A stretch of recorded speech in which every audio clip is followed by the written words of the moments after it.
following show is a paid program.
Etc. and Juan Villereal, comedians. I'm telling you, you guys are the best. Man, thank you, man. I appreciate y'all coming here. Oh, man, thank you for having us. Man, on tonight, you guys have got to go see them. Phil and Derek's tonight and tomorrow, 7 p.m. and 9:30 p.m. And we're going to talk about that. Shout out to Al D. Freeman and Oscar McGar for hooking us up. How did we get started? Starting off with Ray, etc. Yes, how you doing? ECT. Yes, Mr. Etc.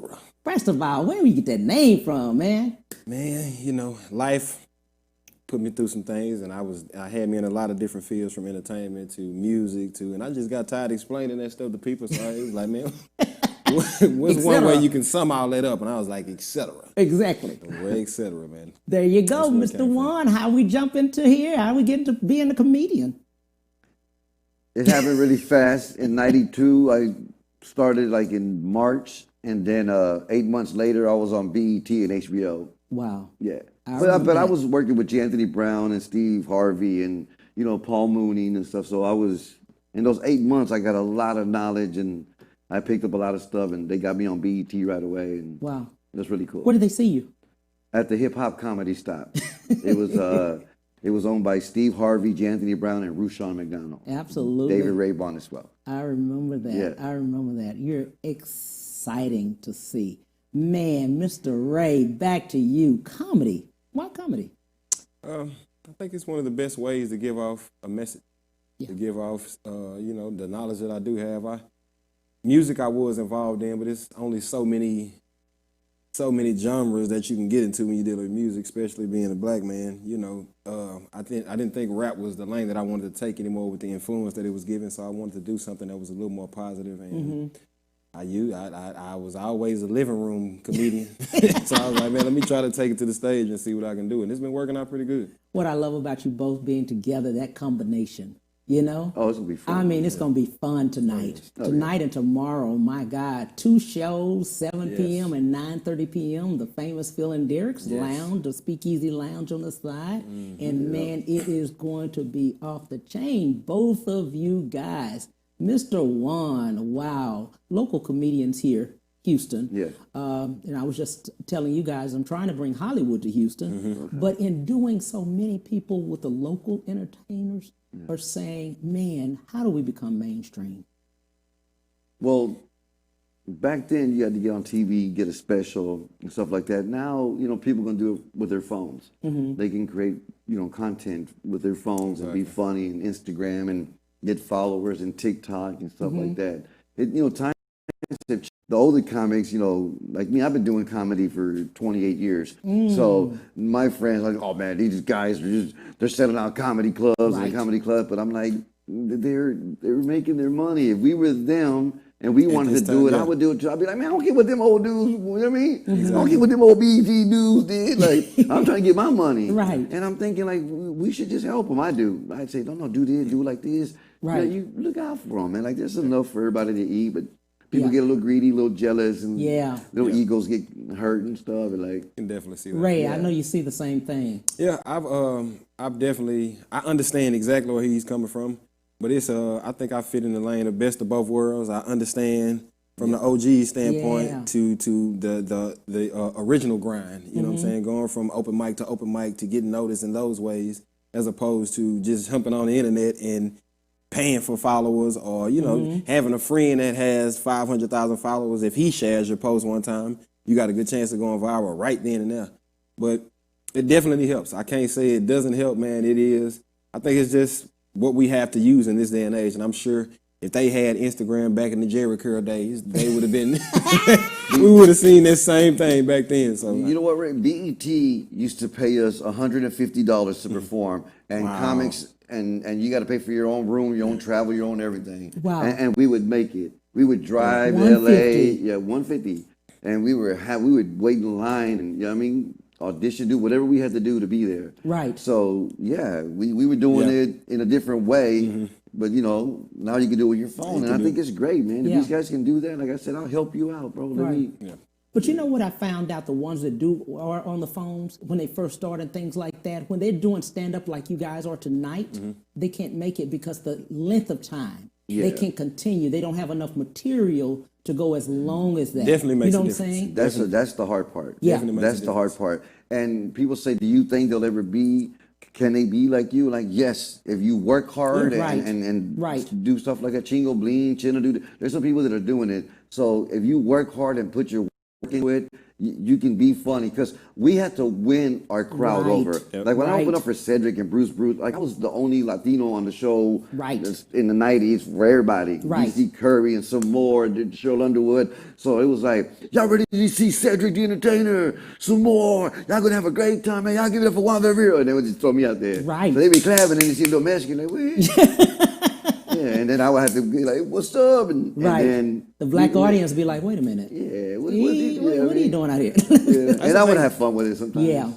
That's the thing about this industry. If you're funny, you're funny. When you have a talent, if it speaks for itself sometimes. This is one of those industries, whether you're a rookie or you just started, once you get on that stage, it'll definitely show. You know what I'm saying? What you got or what you can do with it. The first 2-3 years, I had to win them over, but BET showed so much reruns. And I did it 11 times. So they showed so many reruns, so then I became like a special guest. So it was really cool. It'd be like, that's one thing about BET. So they don't show it over and over and over. Whatever it is, they go 100 times.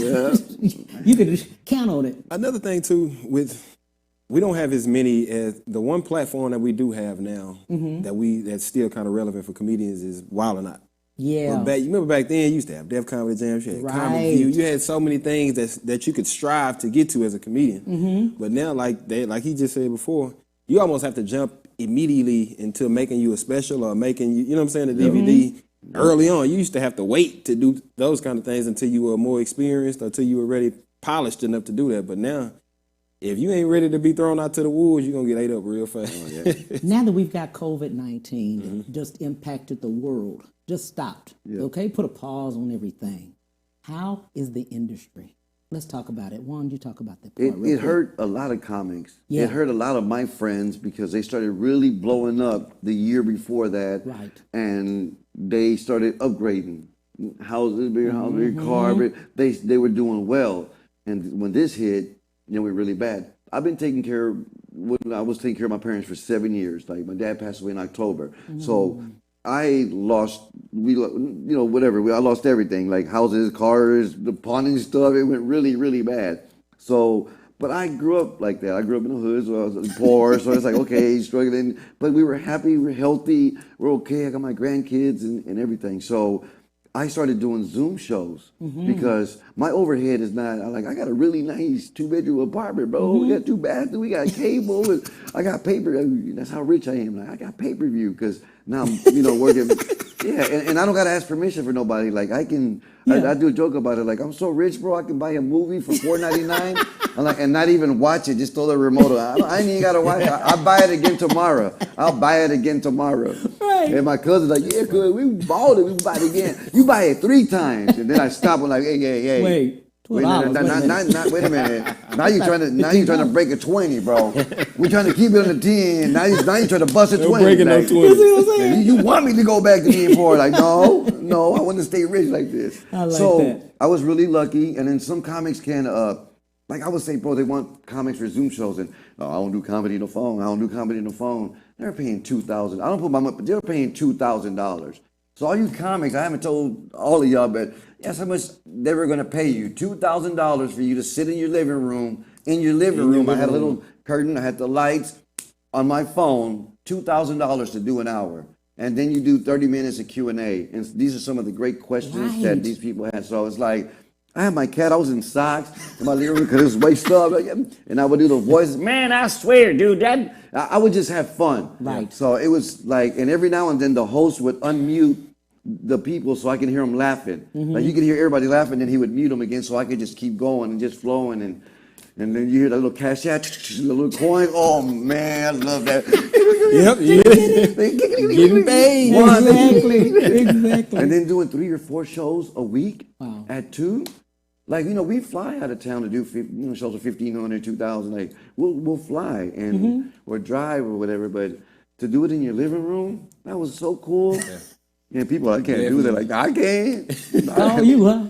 Mr. Ray, we were talking about the COVID, but let's talk about the business of comedy. Many people have the talent, but the business, they're not being represented. They lose money because they're not represented, or they don't understand the contracts or whatever, or there's a handshake. And then at the end of the thing, we had a handshake, but we ain't got no money, but we got 500 people in the, in the audience. Exactly. People get taken. Yeah. A lot. In this industry, I've definitely seen it a lot. I've only been in the game for 2.5 years. Yeah. I've just happened to make a lot of traction in these 2.5 years I've been in the game. But when I first started, somebody told me I wouldn't make any money till year 5. Wow. That's what I was told. And so I went and produced my own show. When I started producing, I started to rent out venues. I was already friends with most of the high-end comics that were out here, from Little Darryl to Ali Sadiq to Billy Sorrells. And once I learned that it was nothing to just go rent a venue and just pay them and get these guys in here to do a show, I started to do it like that. But it gave me a chance to, because I wasn't going to have a chance to be on the shows with these guys unless I booked myself on them. Wow. And at the same time, it made me, I wanted to be just as good as they was on the show. So I was booking them, and it was making me, step my game up to be just as good as they was when I was on the show with these guys. But the business side is definitely a place where you can get taken advantage of, because a lot of people say, well, you can come do this show for exposure. Right. I've heard that thrown around so many times, but hey, man. Your resume. Yeah. Exposure sometimes is good, but if I got to pay $200 in gas money to come, it's like, then you go to the show. exposure. It's a good exposure. You know what I mean? See, because they would tell us BET is good exposure, and we did it. We drive and paid. It would cost you a couple grand to get out there and do all that. But as soon as it aired, and if they liked you, you had 30, 40 gigs. Wow. Like that. Like, I can just imagine. it was just like that. Just overnight. Like, my manager would say, man, they call, how much? And we'd give them a price. And I just, call me next week, bro, because this is going to be going on forever. Right. And because I was Latino, it was easy for like DC Curry, like Bruce, Right. for them to say, because like if you have 3 Latinos on the show, or 3 Mexicans on the show, they're going to talk about the same stuff, kind of. So they would love to have, Juan go out there and do a little 25 minutes, and then Cedric, or Bruce and stuff like that. And so I was getting so put some diversity on the show, and I wouldn't step on their material. Right. So that was. What I look at, and I look at both of you all, and then I see other comics, and I talk to them too.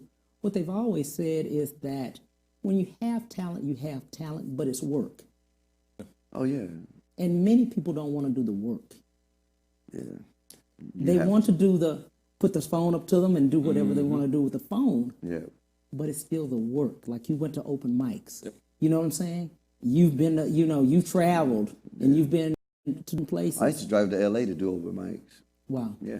I would come to, do a show in Texas or whatever, and drive to L.A. From Texas? Yeah. From Houston? Yeah, 26 hours. 26 hours? Yep. A lot of times, sometimes twice a week. Sometimes I'd go and do Chocolate Sundays, and then I would do Latino Mondays at the Laugh Factory, and then I did Eddie Griffin would get me on the show Fat Tuesdays at the Comedy Store. And Eddie Griffin, we've been friends for a long time, and he used to kick it with Tupac a lot. So, but I got to be there a few times and met Pac and stuff like that. So that was really cool. But I understood what you said. You drove 26 hours there, and 26 hours back, because it's like you got to come back. And coming back happy, woo, man. Yes. Yeah. So The feeling that you give people when you really making somebody laugh from the heart and the soul is priceless, man. Wow. It's really priceless. You wouldn't even think it. Right.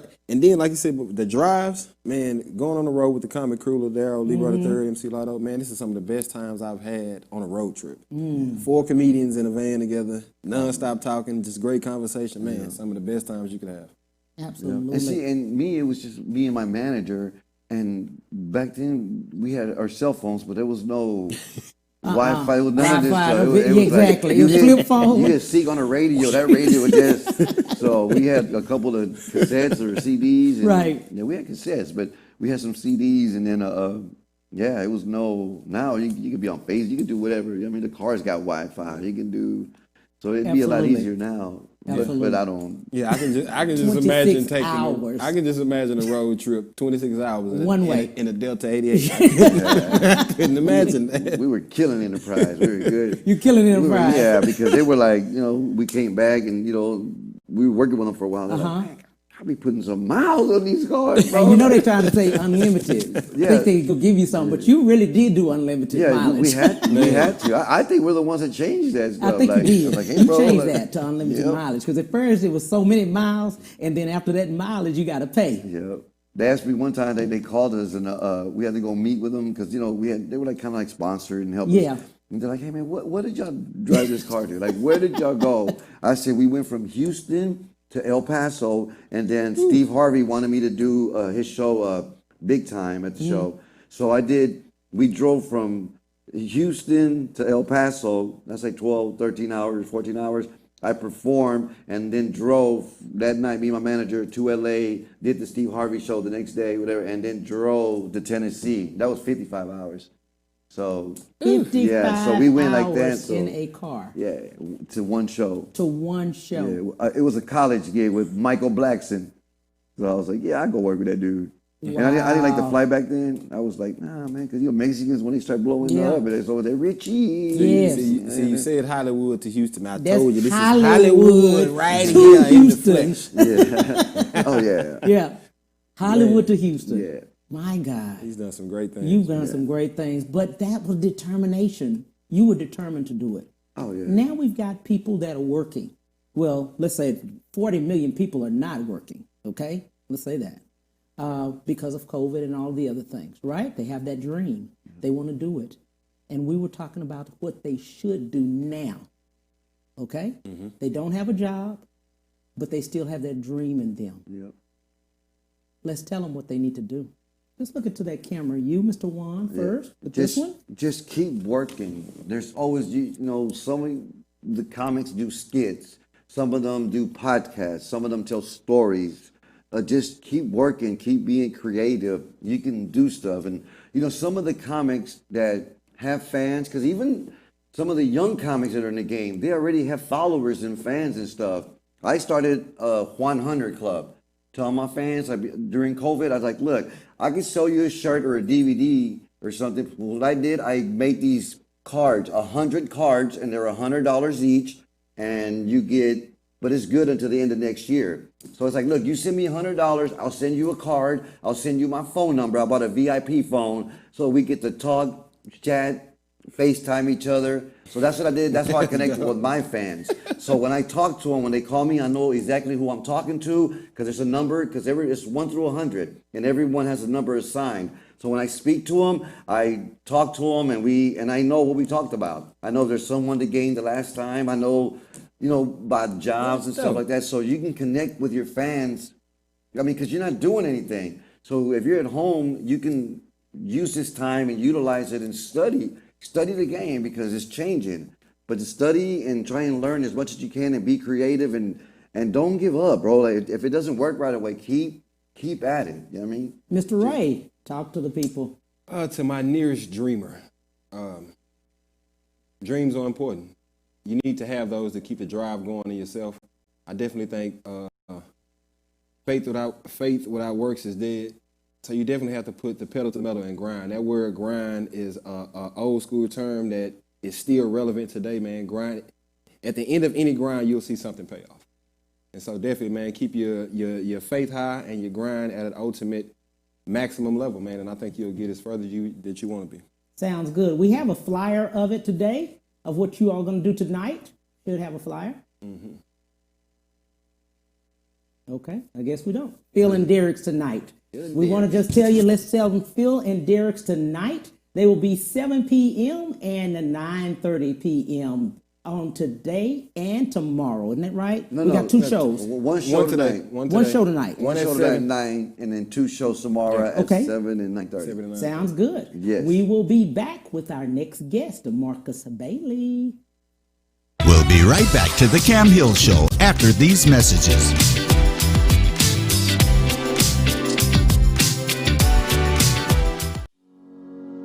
Ron Carter Cadillac, Houston's only Cadillac to your door dealer, delivers test drives to your home or office, like the new 2020 XT4 Luxury Collection, only $299 a month, the new 2020 XT5 Premium Luxury Collection, $399 a month, or the first ever 2020 XT6 Premium Luxury Collection, just $499 a month, all for 39 months lease with just $1 down, or purchase and choose 0% APR for 60 months plus $2,000 bonus cash with no payments until March 2021. Visit RonCarterCadillac.com. I'm a Texas voter. And I plan to vote by mail-in ballot. I'm a Texas voter. And I plan to vote safely in person. I'm a Texas voter. And I plan to vote early. I am a Texas voter. And I plan to vote safely in person. In this coming election, voters aged 50 plus will make all the difference. Will make the difference. Will make the difference. Will make the difference. Will make the difference in elections across the state. So make a plan now. So you can vote however you choose. It doesn't matter where you vote, how you vote, or who you vote for. What matters. What matters. What matters. What matters is that you have a plan to vote. For more information, head to aarp.org/tx. Vote. Vote. Vote. đi bầu cử. और vote करना मत भूलिएगा. Vote. Vote. Vote. 唔該，去投票。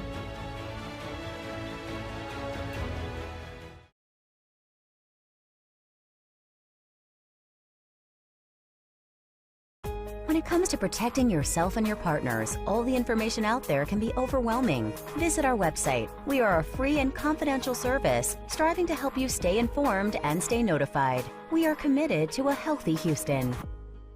If you helped a friend get a job, and once they were hired, they ignored you, what would you think of them?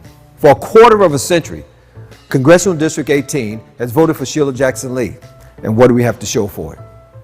Fool me once, shame on you. Fool me twice, shame on me. Fool me 13 times, she's got to go. I'm Wendell Champion, and I need your vote. Visit me at champion2020.com. I'm Wendell Champion, and I approve this message. Hello again, Stafford. We are extremely proud of the diverse community we have in Stafford.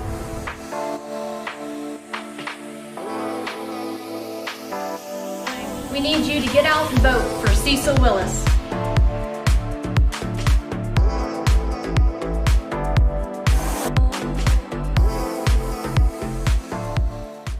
Have you been injured in an 18-wheeler accident, truck accident, car accident? Was someone texting and ran into the back of you, not paying attention? It doesn't matter what it is.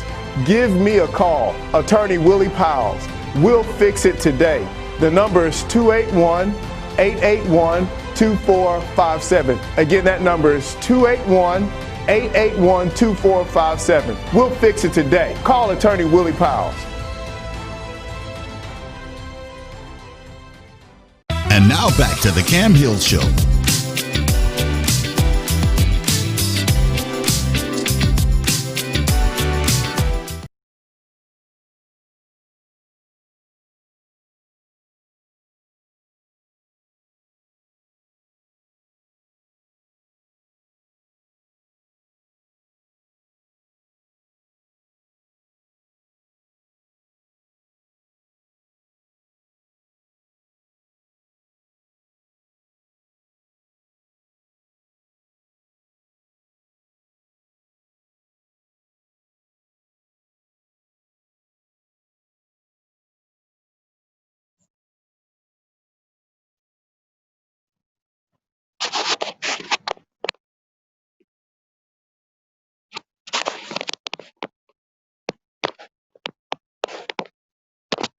Can't hear you. There you go. Hello, I can't hear you.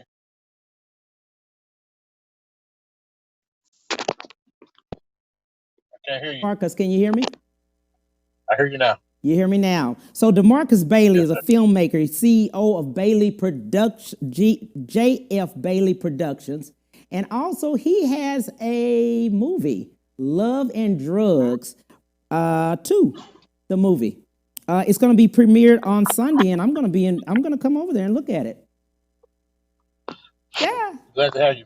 Glad to have you, my friend. Absolutely. Let's talk about filmmaking. How did we get started in this? It's kind of weird how I got started doing this. I was at a church at my I was at church and we did a skit. The church did a skit called Chains, and during that time I was dealing with a lot of anger that I was dealing with because of some stuff that happened to me when I was a child. And the skit was called Change, and it talked about how things happen in your life, how it makes you to be who you are. So after the skit, it was weighing heavy on me, and God was pulling on me. So I went to the altar and I let that go. All that stuff I was dealing with inside of me, I let it go. So I said to myself, I said, if this helped me, I know it'll help someone else. So I put the skit on at a bigger venue, and it sold out. And people kept asking me, when are you gonna write another play? And I was like, I don't write plays. I just did that to help someone. So, but I ended up writing one called Prodigal Son, me and a guy named Andre Loggins. Did the play in Tyler, and like 1,700 people showed. And people kept asking me, you need to write another play. I'm like, I don't write plays. I don't even know what that is. But I was in the stage of Urkel. I was watching Urkel a lot. So I wrote a play called Single and Saved, about how people look for love, but, it's right in their face, but it's not what they want to look like. So I did that play. 300 people came. I'm like, wow, what is this? And people kept asking me, you need to keep writing. And I ended up writing, and stuff blew up. Did a play called How to Love. I met a guy named Snoop. Snoop came on and made me a professional. And things just blew up for me. I ended up writing Love and Drugs, just doing something, Just didn't know what I was doing, just ended up writing a movie, and things just blew up for me. That is crazy, my friend. That is so crazy. Wow.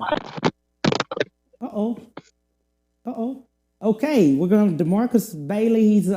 We're doing virtual with him. But Love and Drugs 2 film is what he has.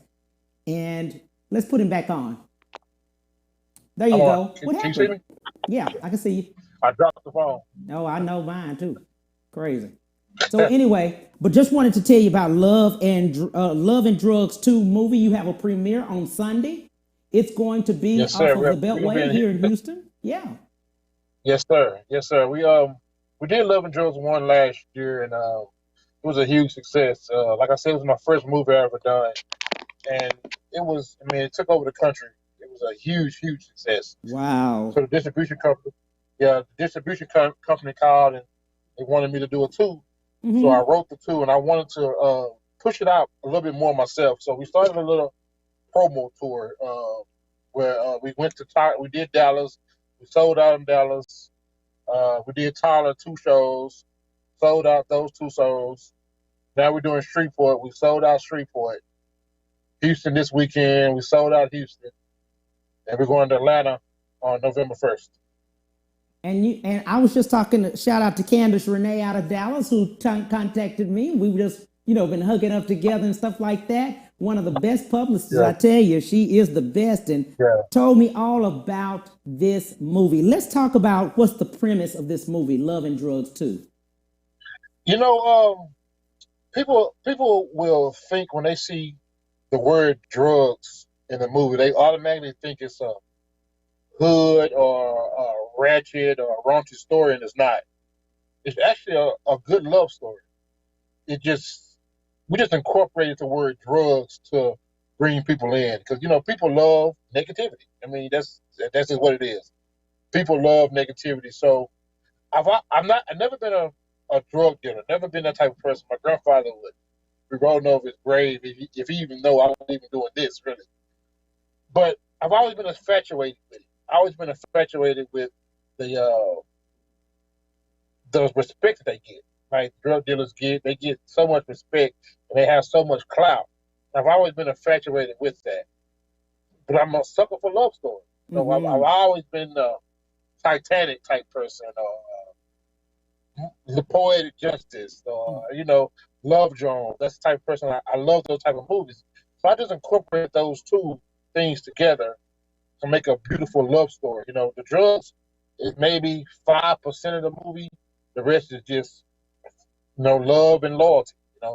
It's a real good love story. Wow. And looking at that, I love the fact that you have dedicated a lot of your life towards filmmaking, and also talking to people that are local, that have maybe done plays or so. What would you tell them as far as how to go into filmmaking? Because many times they want to do that, from the play and then screenwriting, Right. I tell them just do it. Don't be afraid to jump out there. Like I said, man, I didn't have a clue what I was doing. Don't let your not knowing what to do stop you, because I didn't have a clue. Right. I had people who helped me. Snoop Robinson helped me, get out there and kind of taught me the filmmaking business. Right. But when I first did, I didn't have a clue. I didn't have a clue what I was doing. I didn't know how to write. I just could write a good story. What I would say is, just don't be afraid. Just do it. Do your research and just do it. You never know how things pick up. Entertainment business is never going to go away. People love entertainment.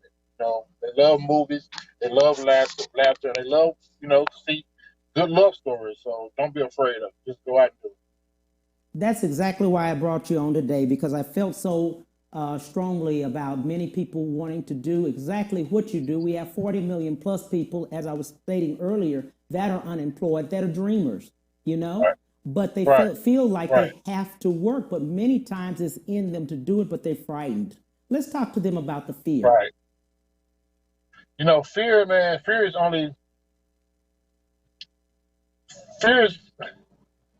I don't believe in fear, me, because, like I said, I didn't know. I didn't have a clue what I was doing.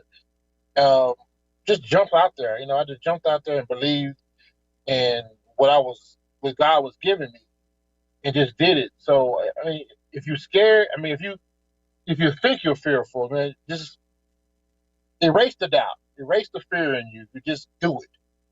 Just do it. The success of people saying good job, or the feeling of people enjoying, what you're doing, over succeeds everything. The things that you went through to go to get there, all of that, man. I just feel like just go ahead and do it. Fearful or not, just go ahead and do it. Things are gonna go in your favor. Absolutely. I love the fact that now you, Demarcus, are one of the people that I personally know that have really opened yourself up in telling people what to do. Many of us don't, as a people. We don't share our knowledge. We think if we share it, then you're going to take our gifts. And everybody has their own gift. You can't take someone else's. When somebody else has their blessing, they're going to have their blessing. And we don't understand that.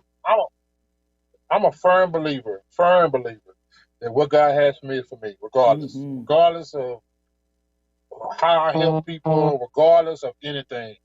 What God has for me is going to be for me, regardless. I'm not afraid to give people what I know, because it's not going to affect what God has. What I always remind people of the story of Peter, when Peter was walking across the water, and Jesus was telling him, "Come here, just come here." And as soon as he doubted, he sunk. Yeah. As soon as he doubted, he started sinking. But it's when he believed, he began to walk on water and do those things that we think is impossible.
building today with me, Diana Patterson. She is not only my friend, but man, she produces my show, so you get to see her. This weekend is her birthday, so I wanted to say happy birthday to her, and I thank her so much for just the opportunity. I made a surprise to her this morning. I said, hey, I need you in the studio. She's like, I don't know why you bringing me to the studio. But there's some things I wanted to say to her other than happy birthday. I wanted to tell Houston how this show, the Cam Hill Show, actually started. I started 90 days into going from my birthday. And I wanted to sign up, but in doing 6 months in, having to pay so much money, just trying to keep it going. And I had talked to her about it, telling her, I'm giving up. I'm not going to do it anymore. One thing she had always said is never give up. You're not going to stop. And a year and a half later, as of today, I thank you, my friend, so much. Because had it not been for you, I wouldn't have been here. I believe in you. You know, Cam, you know how we met. Yeah. I actually, it's a funny story how Cam and I met, because I didn't ask him. I told him that he needed me and my cast on his radio show. And it was just something very special about you from day one. I loved your compassion and your passion to uplift, inspire, and educate the community. And your platform was just different. It was something different about you. There was something so authentic and organic about how you connected with the community that touched me in a special way. So I was a big fan of yours right away. Our whole cast, we stand behind you. And to see you here now on television as you transcended from radio is just amazing. And I'm just so honored. I'm honored to be sitting here with you in this beautiful studio. But again, this is just the beginning. I think the best is still yet to come. I'm telling you, my friend, it's been a long time. I appreciate you so much, and I wanted to tell you that today. Family, her birthday is going to be on Sunday, and I just wanted to say happy birthday to you. I wanted to say God bless you. I'm wishing you all of God's blessings, all of God's favor overflowing all over the world. And I just thank you, because had it not been for you to continue to tell me, yes, you can do it. Yes, you're going to pay. Yes, you're going to do that. Yes, you're going to keep going. Yeah.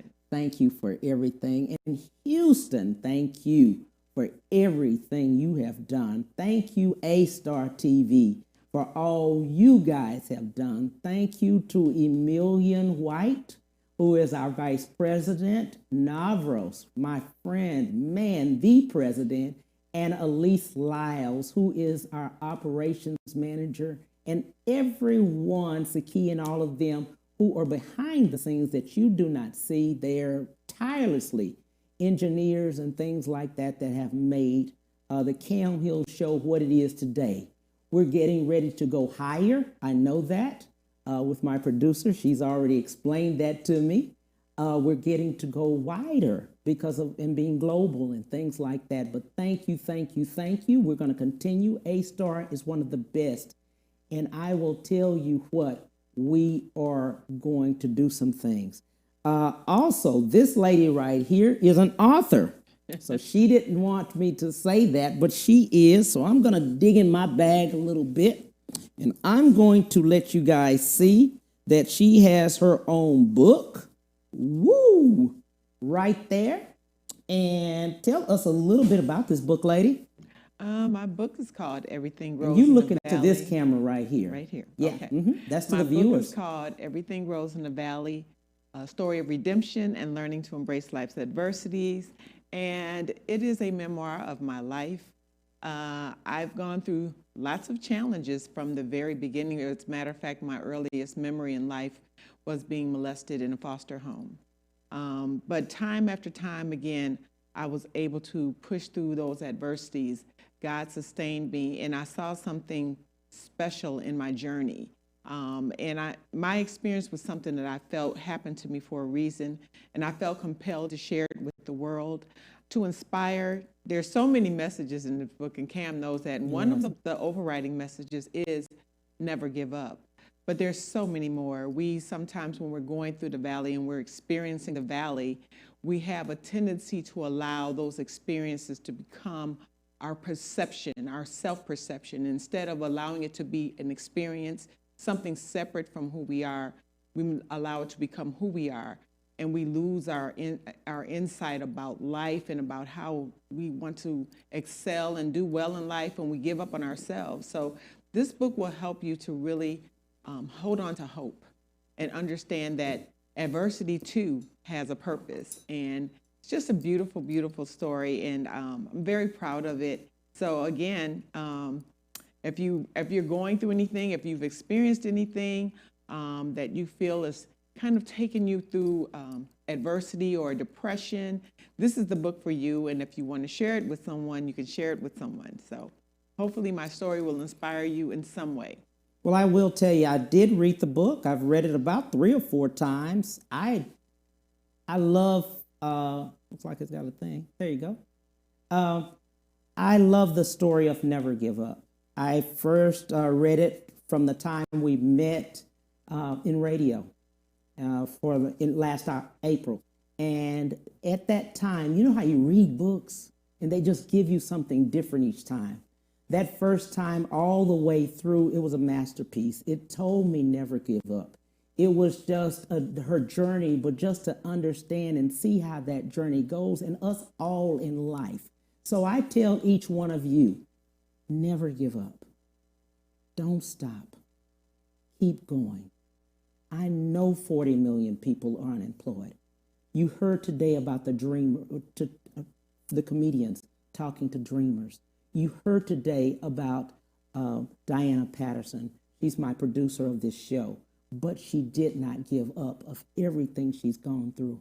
You know in your heart there's something that God has told you. Demarcus Bailey telling you about how he became a filmmaker, how he just, even when money, you know, we always say about the money, that will come. But if God gives you a dream in your spirit and in your life, know that dream is real. I was not supposed to do radio in my life. I've been doing real estate for 20 years. I knew nothing about media, nothing about entertainment. But God had given me this thought and this dream 20 years ago when I interviewed with one of the radio stations here, a very well-known radio station, and they told me the income. When they told me the income, I said, I better go back to real estate. But when God tells you to do something, it's just kind of like Jonah in the whale, you know? Jonah was supposed to go preach, but he ended up in the whale. He still had to preach. So I'd say that to you. Don't let your dreams die. Don't stop. Don't let family stop you. Don't let anyone stop you, because you are a champion. You are a winner. You're a warrior. And people will love you with or without it. Don't worry about them. Naysayers going to say something. You're going to have haters. You're going to have people that don't like you. You're going to have, you know what? Keep going. Keep soaring. Many times we have to soar with eagles and leave chickens behind. Remember that. Much love to you. God bless you and God keep you. Thank you, my friend, for everything, for all that you've done for me, and I appreciate you. So you get to see the producer of the show. Hello. Much love and God bless. We'll see you next time, next week, Monday. It will be Simone Redwine, and she will be on tonight. Look at it, Ready to Love. It's going to be on the OWN channel, I believe, and it's with nephew Tommy. But we will see her in the building, in the studio, Monday, 12:30 to 1:30 Central Standard Time. See you then. Bye.